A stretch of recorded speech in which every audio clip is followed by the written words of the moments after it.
फवाद जी का ये बैकग्राउंड जो है ना, ये इस तरह का बैकग्राउंड है कि मेरे ख्याल में इनसे बात नहीं हो सकती। जब हज़रत अली करमल्लाह वजह की बातचीत नहीं हो सकी थी, उन्हें नहीं पता कि क्या ये बरगजीदा शख्सियत है जो खड़ी हुई है।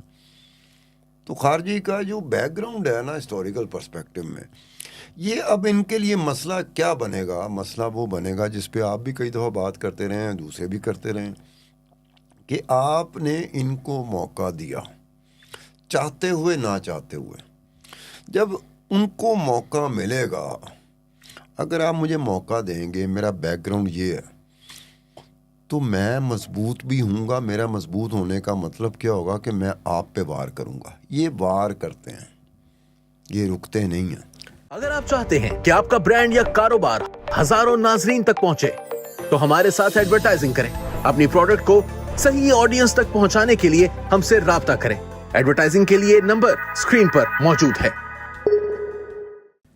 हाँ साहब, मसला ये है कि देखें, जब वो हुकूमतें, वो ज़माना और था जब लश्कर लेकर जाते थे हुक्मरान फरमा रवा या बादशाह या शहज़ादे या मतलब हज़रत अली का जो आपने ज़िक्र फरमाया। आज की रियासत जो है वो एक मुनज़्ज़म रियासत है जिसके पास monopoly of weapons, monopoly of power जो है ना, वो हमारी मिलिट्री के पास है। मुनज़्ज़म फ़ौज है इस वक्त हमारी। अच्छा, मुनज़्ज़म फ़ौज की मौजूदगी में ना तो किसी जहादी का कोई तसव्वुर होना चाहिए और ना ही कोई खारजी होना चाहिए।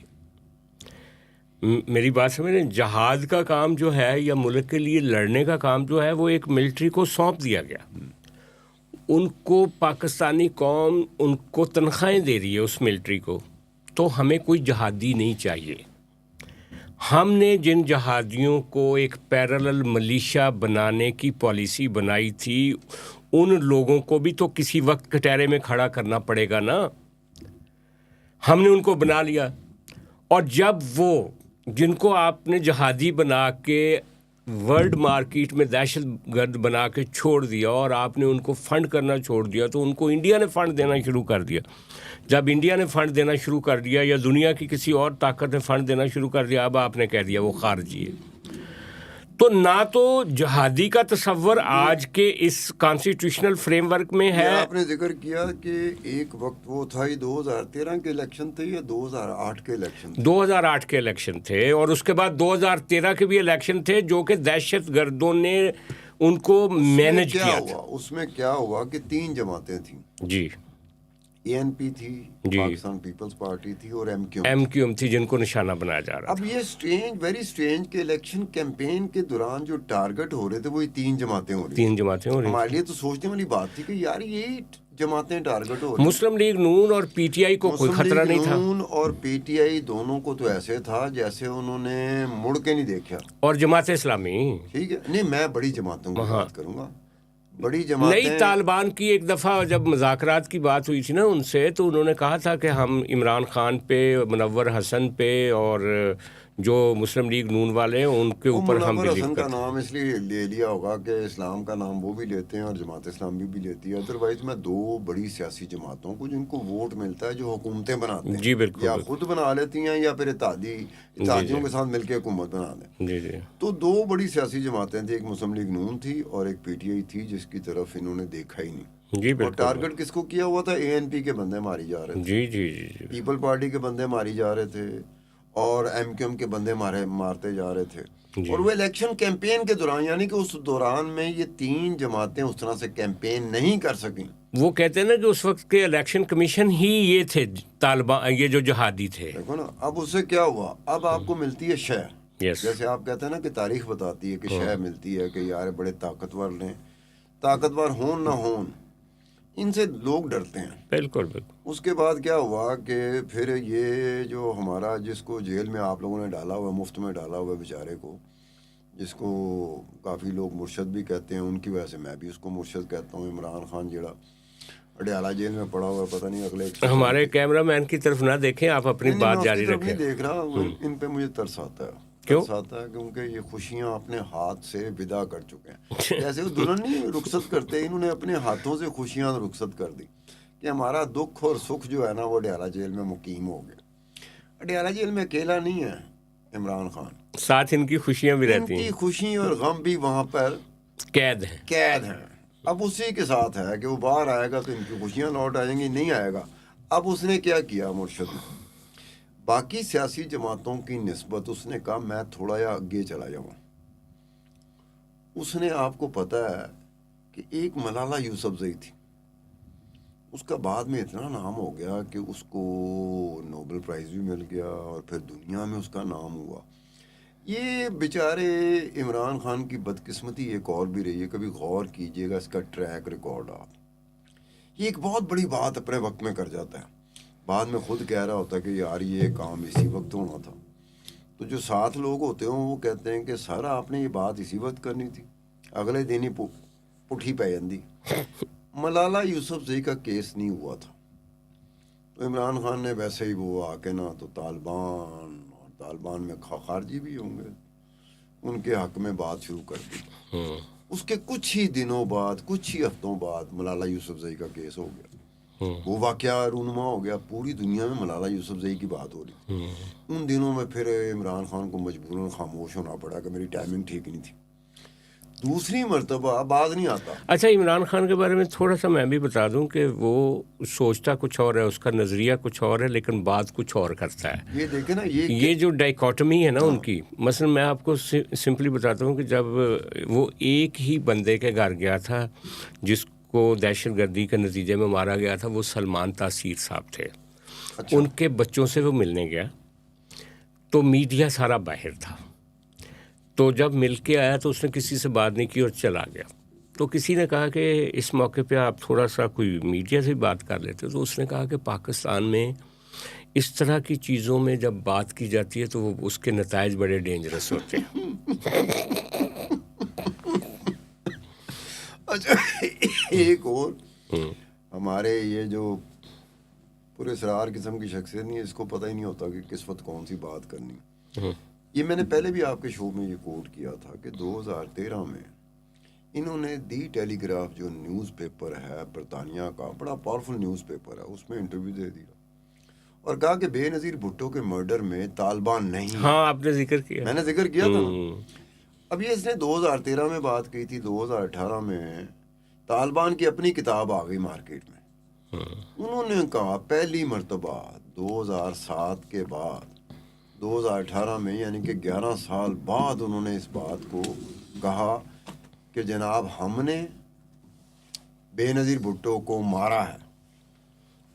अब ये मेरी बात सुनो, तालिबान जब खुद कह रहे हैं कि ਅਸੀਂ मारे आज तो सफाइयां पेश कर रहे हो जी के आप देख लिया करो कि जब आप बात करते हो तो आपकी बेस, इंफॉर्मेशन की बेस क्या है, आपके पास इंफॉर्मेशन सही है नहीं सही है, एहतियात किया करें ना। आप मुंह ढा ठक करके कर दिया। वो जो न्यूज़पेपर था बरतानिया का, उन्होंने अपने कमेंट में लिखा था कि ये इमरान खान की इस बात से यूएन कमीशन की जो इंक्वायरी थी, इन्वेस्टिगेशन थी, और फिर स्कॉटलैंड यार्ड की जो इंक्वायरी इन्वेस्टिगेशन थी, उसकी नेगेशन हो जाती अगर इसकी बात को मान लिया जाए कि तालिबान नहीं थे बेनज़ीर भुट्टो को मारने वाले।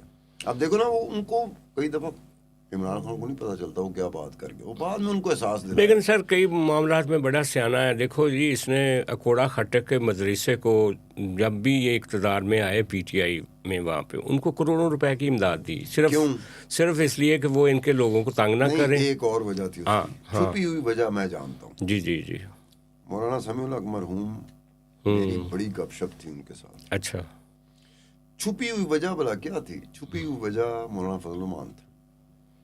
मौलाना फजल मान और समीउल हक, हाँ, ये सियासी भी एक मामला था, वो मामला था, लेकिन तो उसकी वजह से, लेकिन क्योंकि मौलाना फजल मान तो अब खैर उनके पीछे नमाजें भी पढ़ते हैं ये पीटीआई वाले, उससे पहले उसको डीजल और ये वो डीजल 10 साल मुसलसल 2014 से 2024 तक उसको डीजल कहा जाता था। अब ये बात है कि वो जो हुई थी ना, जब आज फिर वो सिचुएशन आई है जब चूंकि इमरान खान हो, पीटीआई हो, मुर्शदी ग्रुप हो, इनको पता है कि ये अपने मुर्शद को छुड़वा नहीं सकते। उनको रह दे के कहीं थोड़ी सी उम्मीद जब होती है ना, थोड़ी सी छोटी सी, उसकी तरफ चल पड़ते हैं कि वो उम्मीद लगा के बैठते हैं कि तालिबान जो हैं इनका ट्रैक रिकॉर्ड अगर हिस्ट्री में जाएं तो ये जेलों पे हमले करते रहे, इन्होंने जेलों पे हमले करके अपने साथी छुड़वाए हुए हैं बड़ी बड़ी जेलों से, ये ट्रैक रिकॉर्ड है पाकिस्तान की जेलों से। अब वो मुर्शदी ग्रुप या पीटीआई उम्मीद लगा के बैठा कि शायद कोई लश्कर निकले तालिबान का, वो अडयाला जेल पे हमला करे तो जैसे अपने साथियों को छुड़वाते थे हमारे मुर्शद को भी छुड़वा दे। यार ये तो पॉसिबल ही नहीं ना। अब वो तालिबान को अगर ट्रंप समझते हैं जिसने जाके वेनेजुएला में जाके 2 बंदे उठा के ले आया, तालिबान के पास ना वो इक्विपमेंट है, ना वो ताकत है, ना वो पाकिस्तान की मुसल्लह अफवाज के साथ टक्कर ले सकते हैं, ये तो भूल जाएं। अच्छा, लेकिन यहाँ पे एक बात मैं ज़रूर करूँगा कि DGI प्यार साहब की गुजारिश करूँगा, अगर उनको गुस्सा ना आए। बात ये है जनाब कि आपने 2 बातें ऐसी की, देखें बाज़ औक़ात आपको हमारी मुसल्लह अफवाज को और हमारी ISPR वालों को बाज़ चीज़ों पे गुस्सा आता है जी कि फ़लाँ साहब ने लिमिट क्रॉस कर दी, उसने नेशनल सिक्योरिटी के लिए थ्रेट बन गया, वो ये हो गया।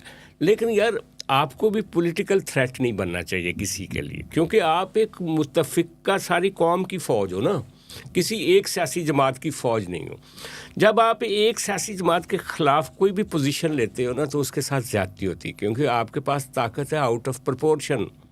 एक पॉलिटिकल पार्टी छोटी पार्टी होती है, उनके पास कोई मलेशिया नहीं होता, उनके पास कोई ऐसी चीज़ नहीं होती, वो मिलिट्री के सामने खड़े हो भी नहीं सकते।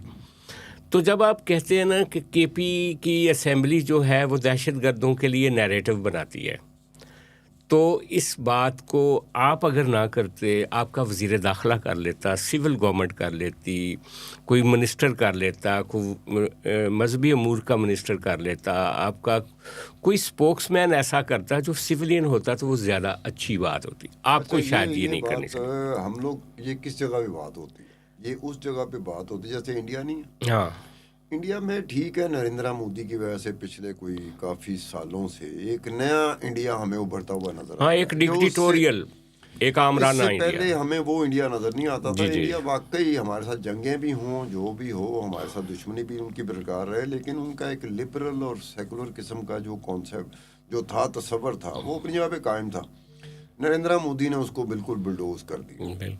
लेकिन ये इंडिया में बात हो सकती है बड़े अच्छे तरीके से, और वहाँ पे चूं के बात इसलिए हो सकती है कि वहाँ पे पॉलिटिकल प्रोसेस चलता है, वहाँ पे डेमोक्रेसी है, वहाँ पे इलेक्शन होते रहते हैं। हाँ, वहाँ कोई लीडर जेल में नहीं है, वहाँ कोई एग्जाइल पे नहीं जाता, वहाँ पे यहाँ पर एक प्रॉब्लम है कि हमारे यहाँ वक्फे बड़े पड़ते हैं। हाँ, 10-10 साल का वक्फा पड़ गया, 11-11 साल का वक्फा पड़ गया, 12-12 साल का वक्फा लेकिन पड़ यार गया। अब तो ये 2008-7 से लेकर लेकिन अब उसके तक बाद मैं आपको 20 कहता साल हो हूँ, गए हैं डेमोक्रेसी को, जो भी जैसी भी डेमोक्रेसी है आपकी। अब ये बात देखें ना कि जिस मुल्क में जमहूरियत हो या इलेक्शंस हो या पार्लियामेंट हो, वो बिल्कुल इब्तदाइया में पड़ी हो।